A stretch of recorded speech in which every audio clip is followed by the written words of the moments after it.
kwamba at-tayammum yabtulu at-tayammum, inabatilika tayammum, yabtulu at-tayammum, inabatilika tayammum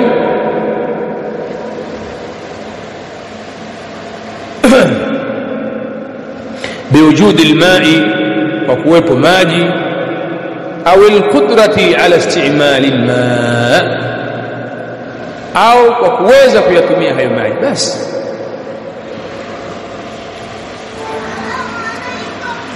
عليكم السلام ورحمة الله وبركاته.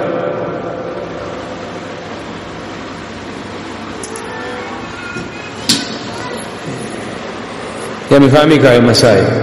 والمريضة يجب عليها الصلاة في كل وقت، فإن كان مرضها شديدا في مرضها كلمكالي فيجوز لها الجمع بين الصلاتين بدون قصر. يجوز كوكسانيا صلاة بين صلاة mbili بس kupunguza. haya masala yako wazi zaidi. فتجمع بين الظهر والعصر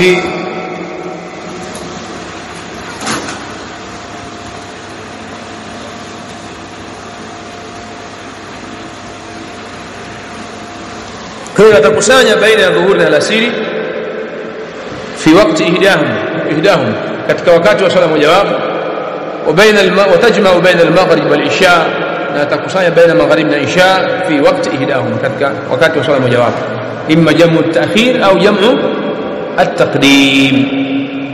Ukikusanya adhuhuri na alasiri wakati wa dhuhuri inaitwa jamu gani? Jamu at-taqdim, umekusanya kwa kutanguliza. Na ukikusanya adhuhuri na alasiri wakati wa alasiri inaitwa jamu gani? Jamu at-ta'khir. Maya mpaka hapa.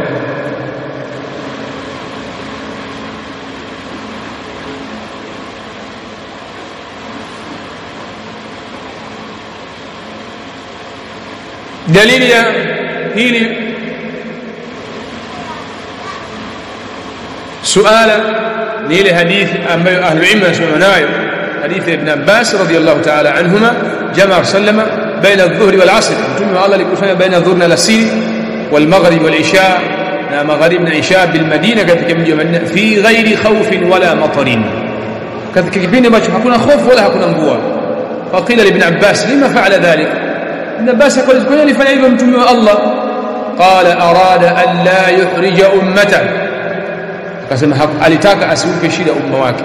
Kwa hiyo maulama wakasema fihi jawazu al-jam'u lil-'udhr, ndani ya hadithi hii kunaonyesha kujuzu kukusanya swala mbili kwa sababu ya udhuru, walilmarid, na kwa mgonjwa, waliman bihi 'udhr yashqu alayhi tafriqu as-salatayn, na kwa yote yule ambaye ana udhuru unaompa shida kuswali kila swala katika wakati wake.